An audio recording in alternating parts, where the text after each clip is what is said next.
안녕하세요. 반갑습니다. 오늘도 하나님 말씀으로 하루를 시작하는 모닝빵에 오신 여러분들 주님의 이름으로 환영하고 축복합니다. 위대한 철학자 소크라테스는 너 자신을 알라라는 유명한 말을 남겼습니다. 우리는 너무나 바쁘게 살아갑니다. 이렇게 바쁘게 살아가는 사람들은 누구나 인생의 끝에서 내가 왜 그렇게 바쁘게 살았을까라고 하면서 후회를 하곤 하지요. 그래서 이 소크라테스의 너 자신을 알라라는 말은 세월이 지나도 잊혀지지 않는 것이 아닐까 생각해 봅니다.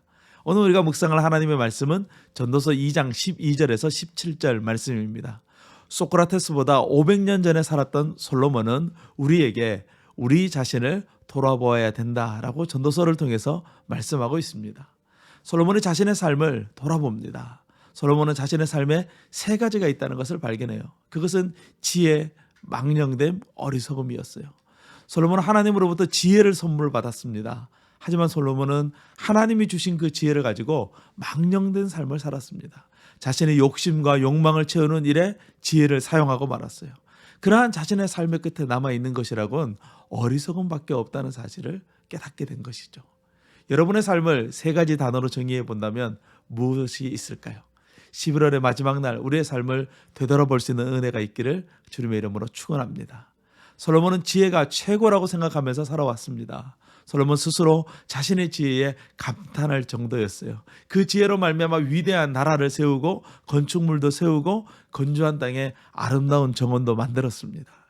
인생을 살아갈 때 지혜가 있다는 것이 얼마나 유익이 되는지, 무슨 일을 할 때 실패할 확률이 줄어드니 지혜보다 더 뛰어난 것은 없어 보였어요. 하지만 지혜로운 사람이나 어리석은 사람이나 할 것 없이 모든 사람이 병에 걸리고 인생의 어려움을 겪고 불의의 사고를 당하는 것을 보면서 과연 지혜와 어리석음의 차이가 그렇게 대단한 것인가 라는 의문을 가지게 된 것이죠. 무엇보다 모든 사람은 죽음을 똑같이 맞이하게 됩니다. 죽음 앞에서는 모든 사람이 평등하지요. 솔로몬은 하나님이 주신 지혜를 가지고 자기 욕심과 욕망을 채우며 살았던 망령된 삶에 대한 후회를 전도서를 통해서 전하고자 합니다. 잠시 있다 사라질 인생인데 왜 나는 그 인생을 가치 있게 살아가지 못하고 허비하고 말았는가에 대한 후회를 우리에게 전하고 있는 것이죠. 전도서의 이 앞부분은 아주 강한 어조로 우리에게 인생의 허물을 전하고 있습니다. 솔로몬이 이처럼 강한 어조로 인생의 허물을 말하는 이유는 너무나도 간절하게 우리에게 전하고 싶은 진리가 있기 때문이라는 것이죠. 우리는 우리 스스로 지혜롭다고 생각합니다. 그래서 다른 사람의 말, 다른 사람의 의견을 듣지 않고 심지어 하나님의 말씀조차도 듣지 않으려는 성향이 있습니다.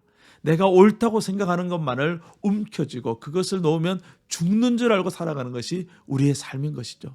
솔로몬은 내가 움켜쥐고 있는 것을 펼치고 내려놓으라고 우리에게 호소하고 있습니다. 귀를 열어 하나님의 음성을 들으라고 호소하고 있어요. 전도서는 너무 급하게 읽을 수 있는 말씀이 아닙니다. 천천히 우리의 삶을 되돌아보며 이 말씀을 읽고 묵상할 때 이 말씀이 주는 깊은 진리를 깨닫게 될 것입니다. 오늘도 우리의 삶에 동행하는 하나님의 놀라운 역사가 일어나기를 주님의 이름으로 축원합니다. 오늘도 주님과 함께 승리하세요. 샬롬.